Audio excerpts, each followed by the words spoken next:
दोस्तों, एक प्रभावशाली व्यक्ति के जीवन में बहुत सारी चीज़ों का महत्व होता है। यदि आप चाहते हो अपनी प्रोफेशनल और पर्सनल लाइफ के अंदर इफेक्टिव होना, तो आपको एक अच्छा पब्लिक स्पीकर होना चाहिए। और अच्छे पब्लिक स्पीकर होने के लिए क्या क्या गुण होने चाहिए, किन किन बातों की आपको जानकारी होनी चाहिए, क्या क्या लेसन होनी चाहिए, आज हम इन्हीं बातों पे चर्चा करेंगे। आज जानेंगे वो 9 इफेक्टिव और इजी तरीके जिनको समझकर और अपने जीवन में लाकर आप एक इफेक्टिव पब्लिक स्पीकर बन सकते हैं। और ये सारे तरीके जिस किताब से मैं आपके साथ शेयर करने वाला हूं, उस किताब का नाम है the easy and effective ways of becoming effective public speaker. जी हाँ दोस्तों, ये लिखी है डेल कार्नेगी ने। आप सब जानते हैं डेल कार्नेगी पूरे विश्व के अंदर कितने प्रसिद्ध लेखक हैं, चिंतक हैं और सेल्फ हेल्प पे कितना उन्होंने काम किया है। दोस्तों, बहुत ही बढ़िया शानदार किताब है। Number 1, keep your goal before you. जी हाँ दोस्तों, जब आपको अपने लक्ष्य का पता होता है तो आपकी राह आसान हो जाती है। ठीक ऐसा ही पब्लिक स्पीकिंग के साथ भी है।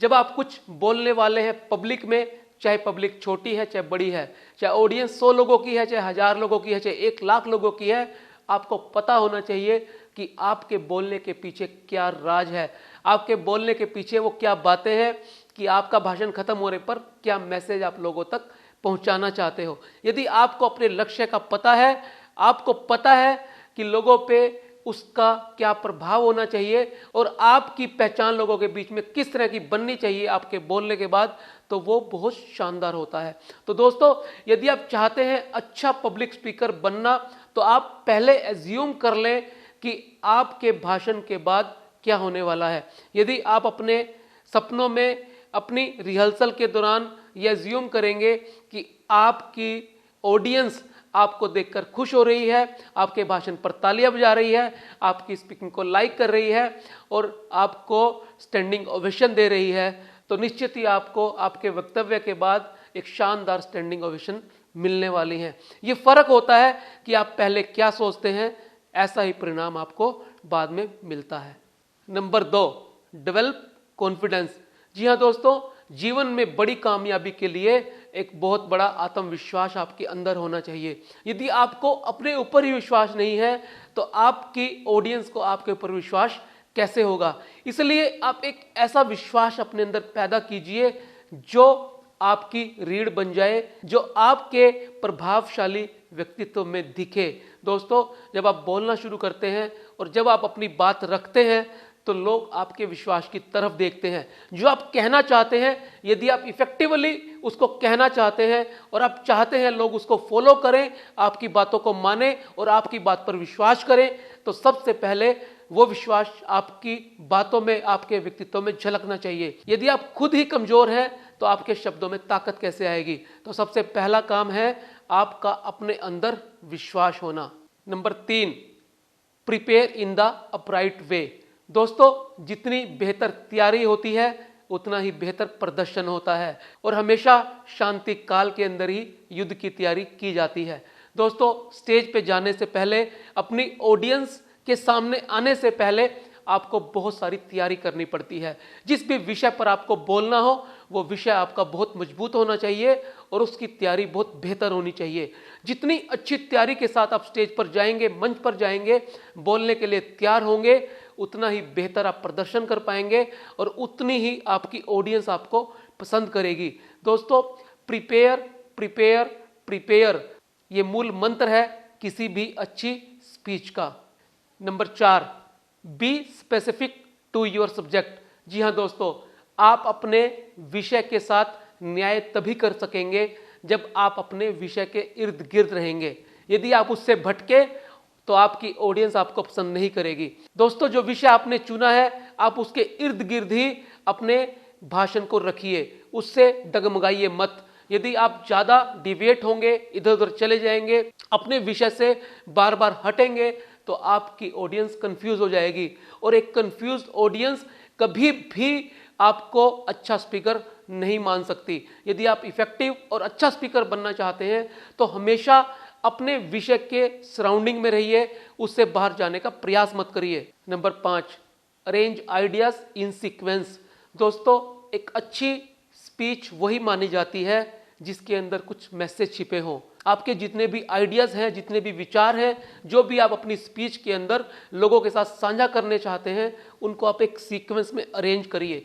यदि आप कोई 5 मिनट की स्पीच देते हैं तो ज़्यादा से ज़्यादा 2 आइडियाज़ आपके पास होने चाहिए। यदि इससे ज़्यादा आइडिया आपके पास होंगे तो आप लोगों को प्रभावशाली ढंग से अपनी बात बता नहीं पाएंगे।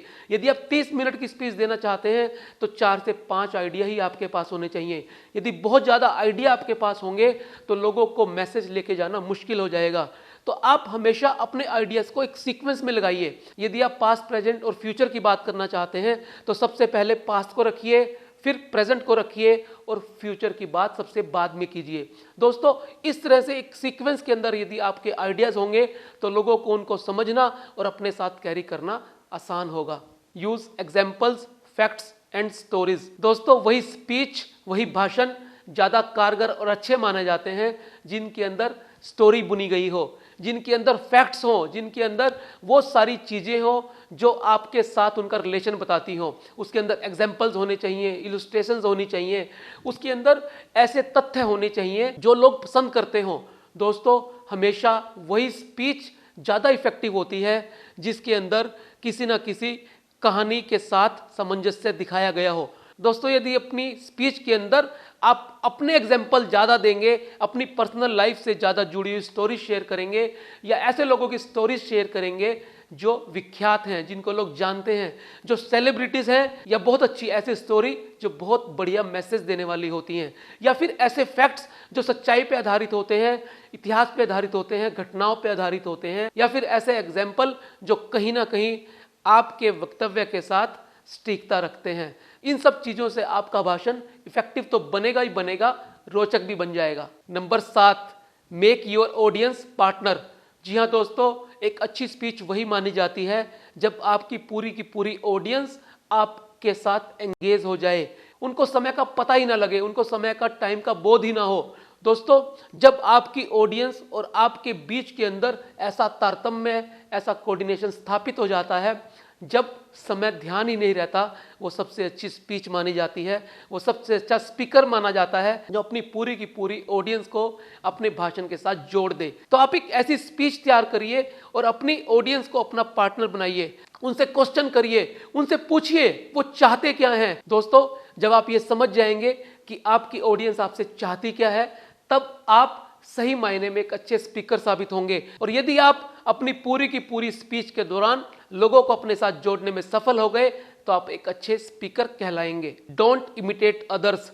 दोस्तों, कभी भी किसी की नकल करने की कोशिश मत करिए, अपने जैसा बनिए। यदि आप दूसरों की नकल करने की कोशिश करेंगे, दूसरों को कॉपी करेंगे, दूसरों को इमिटेट करेंगे, तो कभी भी आप अच्छे वक्ता नहीं बन सकते। हर आदमी की अपनी शैली होती है, अपना स्टाइल होता है, तो इसीलिए अपने स्टाइल के अंदर ही बात करिए, अपने स्टाइल में ही लोगों को जोड़ने की कोशिश करिए, अपने स्टाइल में ही भाषण दीजिए। दोस्तों, सबसे अंतिम और 9वां है grab every opportunity to speak. जी हाँ दोस्तों, हर बार जब भी आपको बोलने का मौका मिले उसे हत्या लीजिए। कोई भी मौका खाली मत जाने दीजिए, चाहे वो आपके दोस्तों के बीच हो, चाहे वो छोटी पब्लिक है, चाहे वो बड़ी पब्लिक है, चाहे कोई सेमिनार है, कॉन्फ्रेंस है, मीटिंग्स हैं या किसी भी तरह की गैदरिंग है। जब आप बार बार अभ्यास करेंगे, प्रयास करेंगे, तैयारी के साथ बात करेंगे, कॉन्फिडेंस के साथ बात करेंगे और इन 9 बातों पर ध्यान देंगे तो निश्चित ही आप एक अच्छे स्पीकर बनते चले जाएंगे। और एक दिन वो समय आएगा जब दुनिया आपको पसंद करने लगेगी, तब आप एक अच्छे वक्ता के रूप में अपनी पहचान बनाने में कामयाब हो जाएंगे। दोस्तों, मैं उम्मीद करता हूं डेल कार्नेगी के ये लेसन्स आपको पसंद अवश्य आए होंगे। यदि आपको लगता है इस वीडियो का लोगों को भी लाभ हो सकता है तो इसे शेयर अवश्य करिए। और यदि आपने अब तक चैनल सब्सक्राइब नहीं किया है तो चैनल सब्सक्राइब कर नोटिफिकेशन बेल दबाना ना भूलिए ताकि कोई भी वीडियो आपसे मिस ना हो।